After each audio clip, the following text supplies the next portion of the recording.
I can see people are still trickling in, but I'm going to get this started to make the most of our time together. So welcome everybody to this focus session on the priorities that make up our strategic aim, a fairer future. Hopefully you all attended the first half of the session, but as a reminder, just in case, I'm Hannah Lim, a funding manager and social change lead at the Foundation. As with the main session, live captioning is available. Please click on the closed captioning or CC button at the bottom of your screens to view these. Thanks again to AI Media who are providing them, and Laura is putting details of the link in the chat function now. Don't panic if you didn't intend to be here, and in fact we're trying to get to the sessions on our natural world or creative confident communities. Laura will drop the Zoom links to those sessions in the chat now if you do need to make a swift exit. And do remember that all of the sessions are being recorded, so you will be able to catch up on those other workshops afterwards. A quick introduction then to my colleagues in this workshop. Sharon is familiar to those of you who attended the first half of this session and is our Director of Portfolio. Laura Lyons is a funding manager, and both will be on hand to talk through priorities and to answer questions. Laura, as this is the first time the audience would have seen you, can I ask you to give a short audio description? Sure, hi there, I'm Laura, I'm one of the funding managers.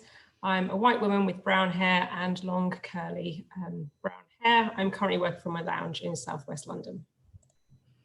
Thank you, Laura. I'm just going to put this presentation up whilst we talk through the next section. Behind the scenes, we also have Gina Crane, who's our Director of Communications and Learning, who will be helping us to field your questions later in the session. Thank you, Gina. We also have Will Churchill, who's our technology lead, supporting in the background, and hopefully there's no need for you to leap into action, Will. Famous last words.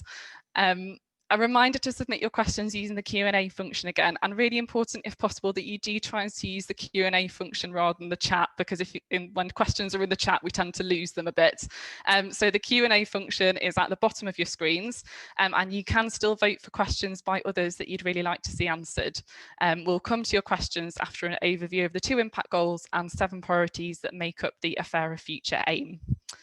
To kick us off then, we'll start with the 4 priorities within the impact goal: injustice and structural inequality is challenged and changed.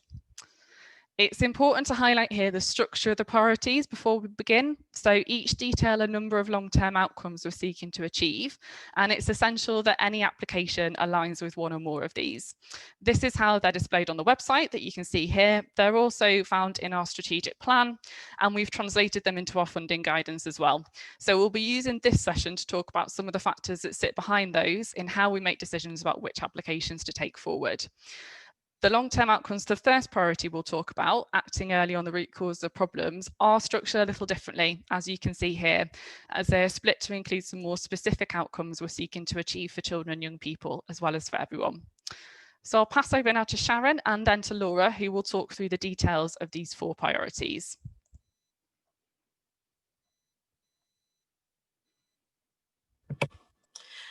Been trapped by the mute there button. Good morning, nice to see you again. So acting on early on root causes, there's quite a lot on this slide. One of the things that, so I'll just talk through quickly, one of the things that we're very interested in is the potential for scale and influence. You heard a little bit about that this morning. So we do recognise the value of local delivery. That's really important. But what we're looking for is evidence of the potential for broader change, so beyond that locality, and clearly looking to support work that reaches those most in need. Single organisation is unlikely to be able to address root causes on their own, so we're looking for examples of good connections, good partnerships with the sort of statutory as well as the third sector, a range of actors and potential partners who can really kind of help shift the issue. In terms of teenagers, specialist organisations who really understand this area, their work well. So that may be those who are working with young people who are being exploited by criminal gangs or sexually exploited, have good relationships with the police, understand how to work with family and school. You know, those are all the sorts of things that we're very interested in. Critically, we will prioritise and are excited by programmes that are developed with young people themselves, where they have helped to sort of shape programmes and where the programmes themselves are the result of what they say would improve the quality of their life and outcomes for them.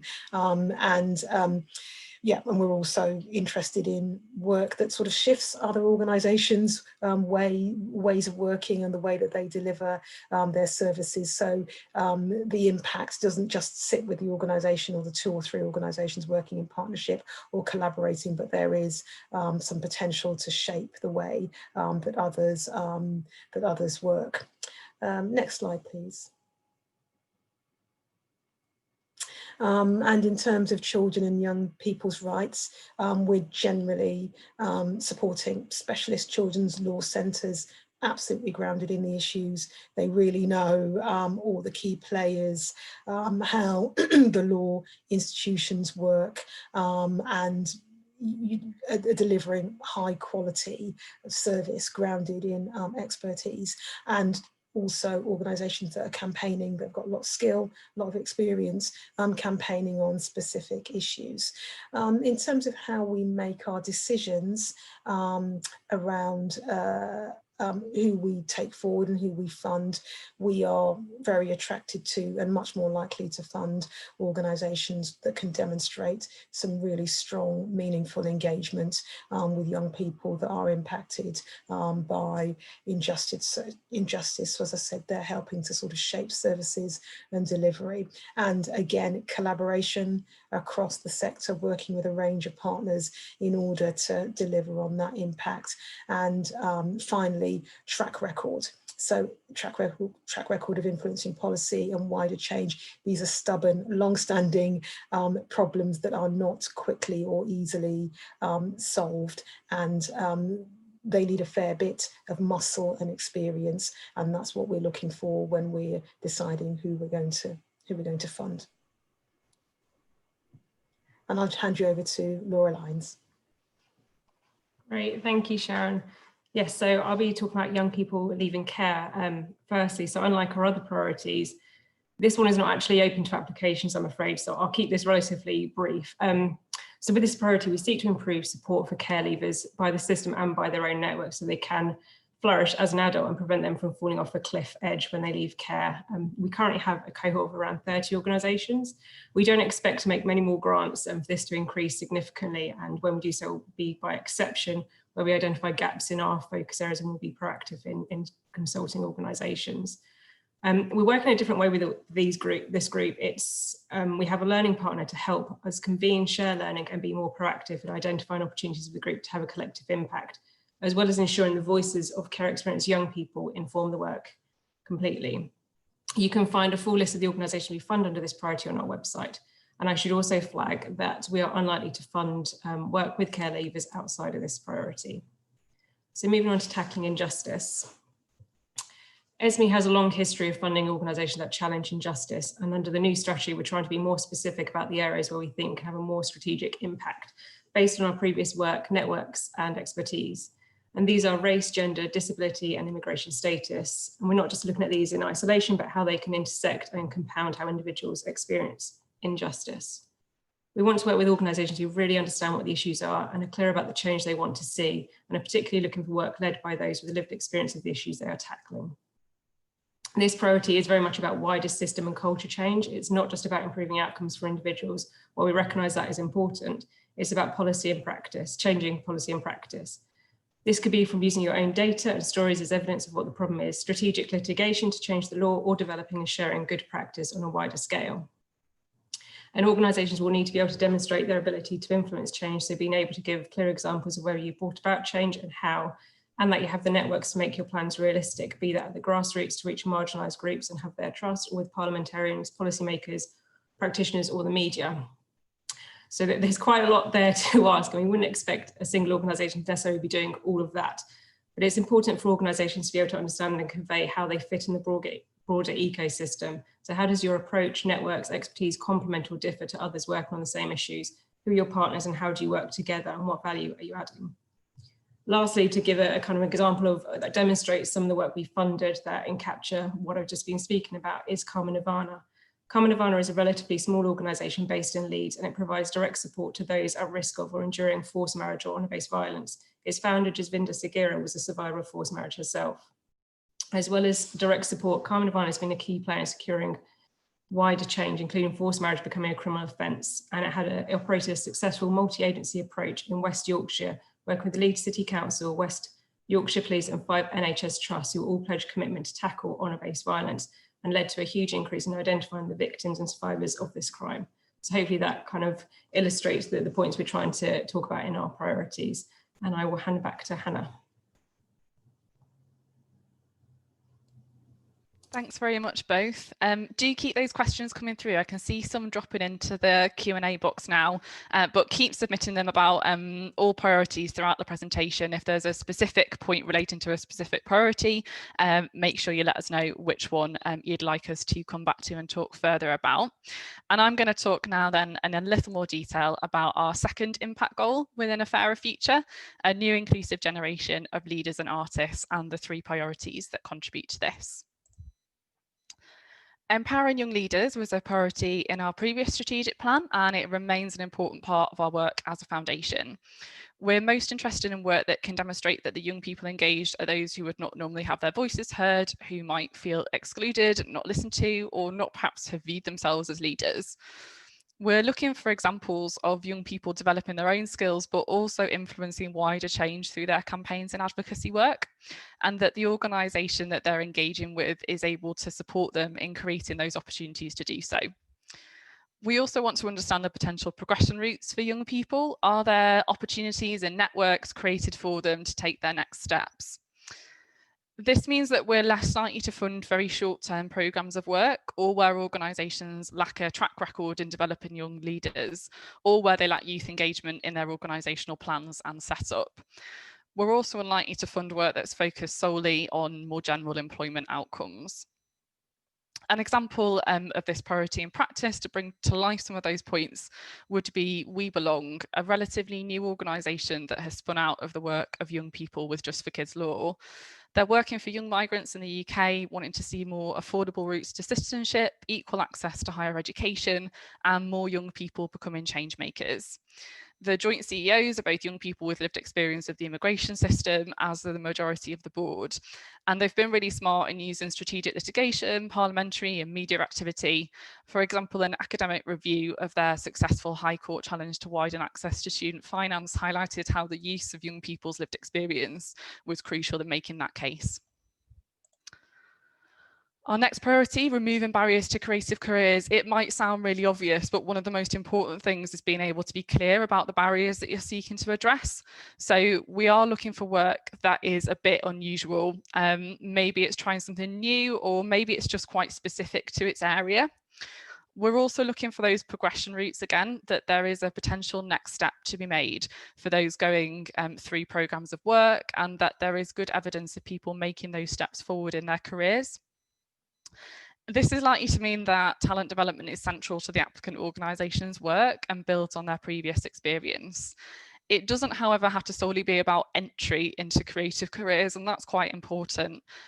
We're equally interested in career progression and leadership development work, and programmes that support the technical and admin roles as well as artistic ones. We're unlikely to fund those small numbers of trainee positions within an organisation. We're really looking for those more open and advertised programmes of work. And this priority is focused on professional post-school training, not on work with schools. Wider impact then is important to this priority, but that doesn't necessarily equate to huge numbers being worked with directly. So an example of this priority would be Grey, who are delivering at scale and achieving long-term change by working with a network of theatre partners across England to support their engagement with emerging playwrights with disabilities. And finally then, our cultural education priority. This, however, is currently also closed to applications. So we're conducting further work to explore how our funding can make the most impact in this area. And we plan to publish more on our thinking later in 2021. We plan to be as open about our research and learning in this area as possible as we develop those plans. So do keep an eye on our website and communications for more details. I'm going to stop sharing the slides now. We hope that was helpful as an overview, and we'll now start diving into your questions. Do keep submitting those through the Q&A function. Can partnerships and connections include bringing in corporate partners as funders, providing pro bono support, etc.? I'll take this one first off, and then if Laura and Sharon have got examples, please feel free to chip in. So yes, partnerships, connections can include corporate partners as well. As we sort of said in the first part of this session, we're really looking where possible for those kind of unusual connections between organisations. We recognise that the change that we're often talking about is long term, it is going to take time, and it needs a kind of a range of types and nature of organisations pushing on it to help. This is really where we see the connection between our Fairer Future work potentially and our work that Shemaine talked about in the first session around our tools. So thinking about corporate behaviour through our environmental, social and governance policies with our endowment, for example. So yes, really keen to see where those partnerships can add value. Laura or Sharon, do you have anything to add on that one whilst Gina passes me another question? I was just thinking that I think if you're working with different organisations, like corporates or statutory services, I think we would be looking for them to hopefully be making contribution financially as well as kind of resource as well, to kind of, so we are funding with leveraging other funding, but not necessarily pick up the whole whole budget. Yeah, thanks, Laura. Really good point. We've got another question that Sharon, I'm going to come to you for this one. So when you're looking for evidence of broader change, are we looking for that to be evidenced within the envelope of our funding, or is it about influence and future potential? And is scale about number of people or about something else? So really something about the kind of broader change and scale that we're talking about.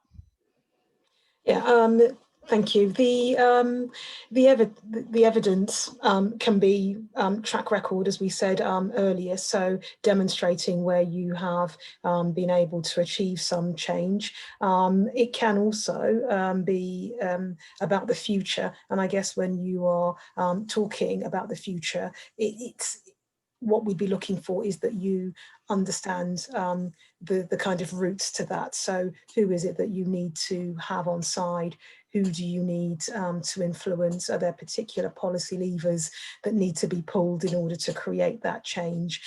So it's a mixture of both, if I've understood the question correctly. Yes, some evidence of what you have done in the past, but actually also some sense that you know what the kind of path, what the kind of route map is through to that change, and who you will need to align with, challenge, work alongside in order to create that change. And in terms of scale, that's a bit of a sort of how long is a sort of piece of string question. We don't have a fixed view on that, but it may be that for a network that had if it's something to do with early years where we're really wanting to see transformative scale change, then the scale would be something that could be influenced by the Department for Education being involved around minimum standards, which would apply across the UK or across England and Wales, and in that way it might be a piece of work that had only been delivered in a region or a particular part of the country, but actually through regulation or legislation there is an opportunity for substantial scale. Thank you, Sharon. Laura, I'm going to pass this next question to you.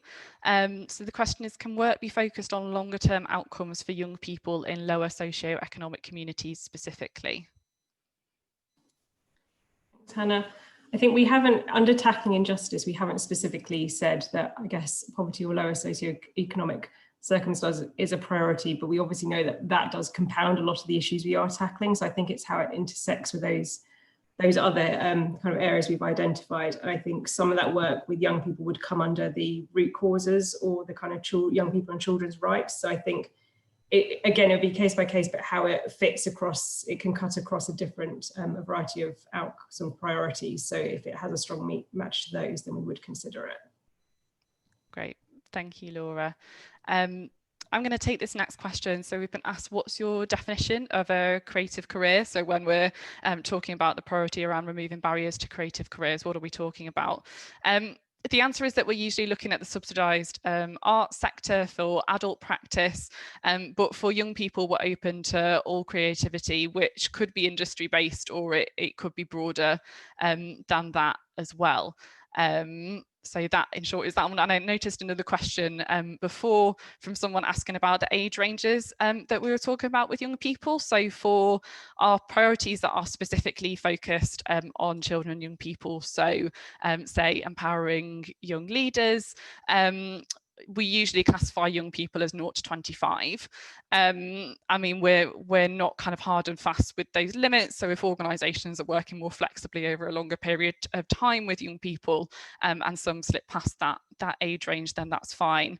Early years work, we would be looking generally at 0 to 5s, and then within that, tackling root causes priority, obviously we're also looking at work with teenagers there as well, and a lot of that tends to be focused around the transition points in a young person's life. So across the different priorities, 0 to 25 would be the age range that we would be talking about.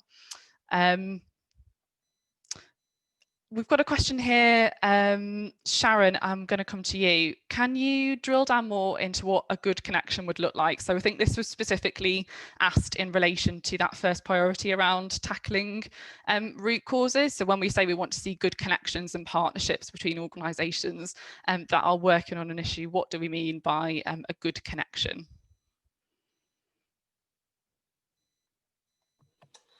In terms of a good connection, it might be that if you're a neighbourhood based organisation working, delivering early years support, that as well as maybe your ward councillor, for example, that you would also have connections with the sort of primary school, or where those children would be rooted through in terms of their education. We're interested in early years, but also, you know, they're part of wider families. So if there are kind of family centres within the town or the locality, are you connected to them? If you are seeking to support better local authority practice in relation to early years, then do you have the connections that you need at local authority level to have those conversations, to present that evidence, to kind of try and create that change? So in terms of the connections, it could be with staircase organisations, if I can put it that way, where the children that you're working with will be moving on to. If it's around legislation, regulation, then do you have those relationships and with those statutory sort of policy organisations? And if it's about the things that are wrapped around that child in terms of their family, do you have the connections and relationships with institutions, organisations that can provide some of that wider contextual support, which may not be necessarily focused on the child themselves, but does create better quality of life for the family, carers, and so on. Great, thank you, Sharon. And I see we've got another question about that root causes priority, which I will take now as well. So the question was, does that root causes priority only apply to children and young people? And the answer is no. So within that priority, in the way that we have outlined what we're looking for on the website and in the strategic plan in terms of those long-term outcomes.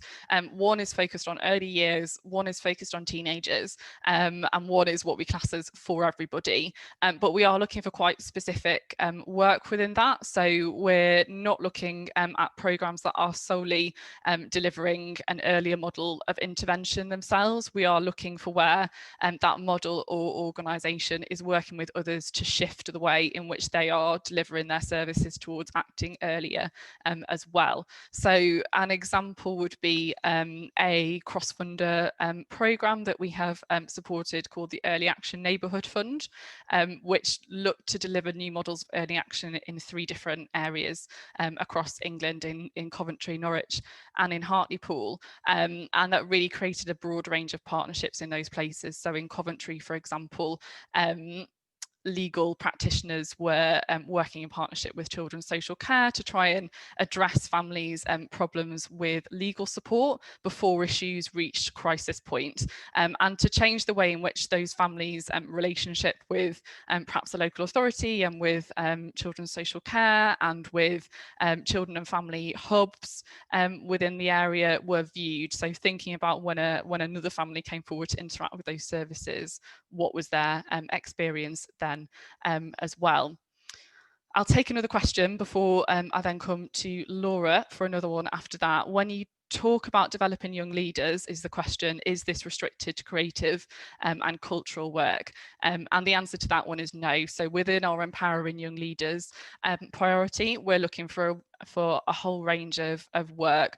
Really, we're looking for the work to be defined essentially by young people themselves. So what is the change that they want to make, and what are the manners in which they might seek to achieve that change? So for some organisations we support, like Beat Freaks, they are a collective, they are a creative organisation rather, and they would be using kind of creative techniques to achieve change. Others, for example, like the Advocacy Academy, would be working with young people to support them to learn campaigning and advocacy strategies so they can take forward, say, parliamentary or media influencing. So it can be a broad range within that priority.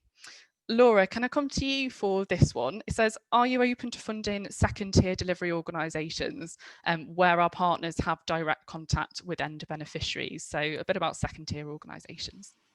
Sure, yes, we are open to this, and we already fund quite a few in this space. And I think it's really been clear about what the added value is. So we appreciate that lots of the frontline delivery organisations don't have capacity to do the kind of collecting and drawing together all the data and the policy influencing work. So actually, if kind of infrastructure second-tier organisations are able to take that information and feed it into policy and have a wider influence, then we're very positive about that. But I think it needs to make sure that it is an equitable relationship between the delivery organisation and the second tier, and that the voices are being heard and that funding isn't being disproportionately given to some over others. So I think it's about looking at the relationships between them and how they work together to bring about the change they want to see. And I think at the moment, a couple of examples of it. So we fund Clinks in the criminal justice sector and also IMCAN in the violence against women and girls sector, and they support kind of people working on the front line to do their jobs and to influence policy and practice at a high level. Yeah, thank you, Laura. A question about EOIs for Sharon.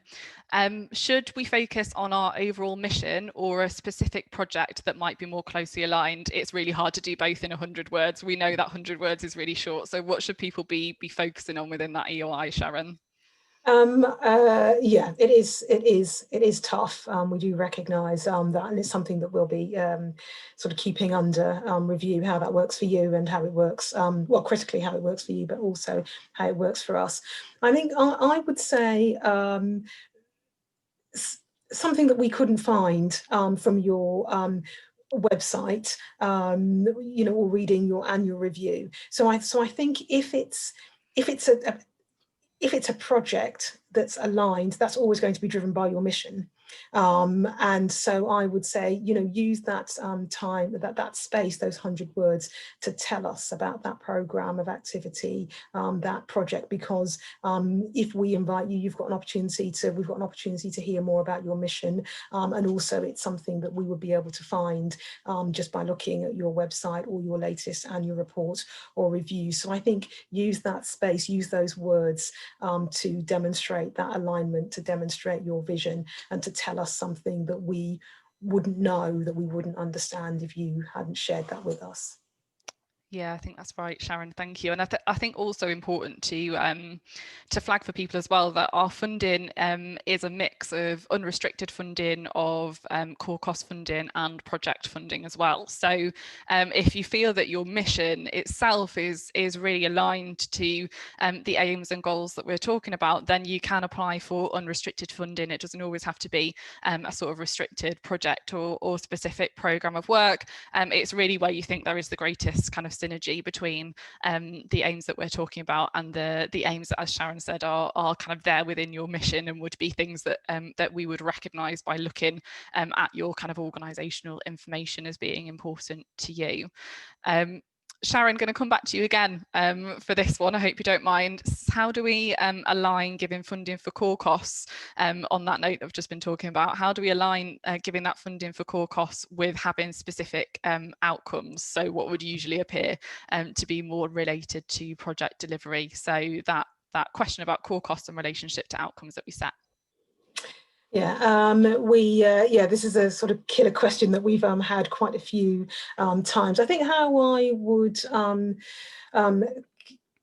how I would think about it, or how we would think about it, is that we, through the due diligence process, we're understanding you as an organisation, kind of your sort of vision, your direction of travel, you know, what you're passionate about. And I think that we want to be able to see where you are heading, and that you kind of understand that you know what it will look like when you've arrived. I think the sort of unrestricted funding piece is that we aren't necessarily we don't need to be prescriptive about the route that you take to that impact or outcome. So you say to us, this is where we want to be in 3 or 4 years' time. This is what a good outcome, solid impact looks like. And that's what we connect with you about. That's what we are going to work with you alongside. We recognise over a 2, 3, 4 year, 5 year period, you may have to change direction actually in order to accommodate change within your locality, and the unrestricted funding really gives you as an organisation an opportunity to use different approaches, change directions, but very much with that outcome and impact uppermost in your mind. So it's around giving you the flexibility, but at the outset, both of us on both sides kind of understanding where we're heading. Yeah. I think it's really important, this point about kind of unrestricted funding and outcomes, that we really view outcomes as a tool for learning, and something that are kind of helpful reference and check-in point as we move through the period of the grant. But as Sharon said, there is flexibility baked into that in terms of the way that we would use those outcomes in our management of any grant or investment relationship with an organisation. We've had a question about cultural education, about what consultation are you doing and how can organisations get involved. So at the minute, we will be starting that off with a more focused piece of research and scoping work, which I believe we are going to commission shortly, before moving to a kind of broader consultation with organisations in the sector. So I'm afraid I don't have any more timelines to commit to on that, as I'm sure you can, everybody is dealing with it at the minute. It's a fluid situation externally, shall we say. So we will be publishing information on our website as soon as we can say anything more definite about our direction or what we will be saying externally about that priority. We've got a question here that I'm going to sort of come to Laura and Sharon on. It says, are you happy to work with other funders? Laura, maybe you could give an example of where we're kind of working with other funders at the minute within the work that you're doing. Sure, yeah, I think we're very happy to work with other funders. And I think, again, it's thinking about our place within this. So some other funders are very expert on specific areas where we're much more generalist. So I guess in terms of the migration space, we would work with the likes of Barratt Cadbury and Unbound. And similarly in criminal justice, we'd work with Barratt Cadbury quite a bit because they're more experienced. I think there's also collaborations happening in terms of where funders come together to meet, to share learning and networks through the Migration Exchange and through kind of the Criminal Justice Alliance and issue-based networks through the ACF. So we're definitely in touch with lots of other funders, and where we can kind of come together and add value to things and fund different aspects together. And some funders who are less keen on campaigning work, and we're more happy to kind of be more vocal about some stuff. So it's where we fit in that mix, but very happy to work with other funders. Sharon, do you have anything to add on? Yeah, we're kind of absolutely happy to work with other funders. Laura's given some criminal justice funder examples. On the arts side of things, we've worked very closely with the Paul Hamlyn Foundation, and in terms of our kind of communities, place-based work, we've worked closely with the Rank Foundation, Tudor Trust, and the sort of benefit there is not just the kind of the money and the scrutiny, but actually is different styles of funding. So as Laura said, some funders are very kind of hands-on, really engaged, they really understand their patch well, and we can learn from working alongside and funding alongside them. So yeah, very, very open to that.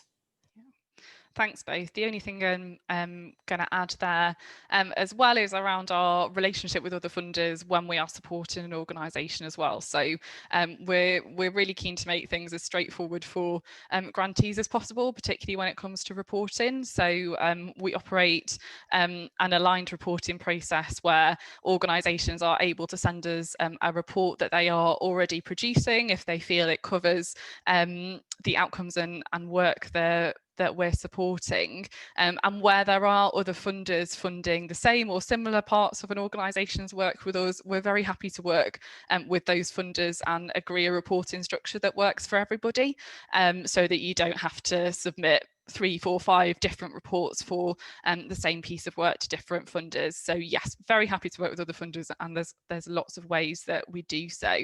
I'm going to take this question. Are you looking to fund proposals that specifically address one of the areas you just described, or can you address more than one? So I think this is in relation to the priorities. Are we looking things to align with one priority or more? And the answer is that they're both valid. So we ask organisations when they apply to identify the priority that they think they most closely align with. We also give organisations an opportunity through that expression of interest form to select other secondary priorities that they think they connect well with as well.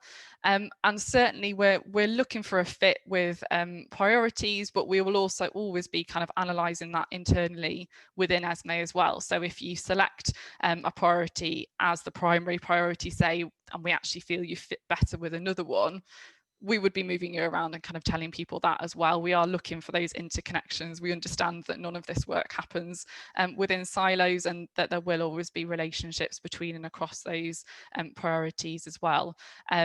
Sharon, do you have any other comment on that in terms of how we're looking for people to fit between and across the strategy? No, I think you've covered it. Thank you. Good. Sharon, I am going to come to you just for a comment on this last one before I wrap up about COVID flexibility. So recognising that it's hard for organisations to deliver against our strategy at the minute maybe, but if their mission and track record match and they need unrestricted funds, can they apply? Yeah, absolutely. We know that, I mean, I think we had hoped that right now we'd be in a period, all of us, of recovery, and we're not quite there yet. And we kind of recognise that the uncertainties that kind of lie ahead for all of us make it incredibly difficult to plan in any meaningful way. So yeah, we are completely open and flexible. It's that organisational alignment, and we can make grants to just give you some time to catch your breath, recover a bit, and then at a later stage talk to us about kind of strategic outcomes. Thank you, Sharon. And thank you to all of you. I'm really sorry, but I'm going to have to draw this to a close now. That's all we've got time for. So thank you to Laura and Sharon for co-hosting this session, to Gina and Will for keeping things running smoothly behind the scenes. And thank you to all of you for taking the time to join us today. We hope that you found the session useful. We will be putting up a slide at the close of the webinar for a couple of minutes with some contact details and further sources of information if you'd like to get in touch with more comments, more questions. We'll be posting answers to questions on Twitter that we haven't had a chance to address in the session, and we'll use the hashtag #AskEsme. And if you're interested in hearing more about the priorities within the other strategic aims, you haven't missed the opportunity. All the sessions have been recorded and will be posted on ESME's website shortly. Thank you again for joining us, and goodbye for now.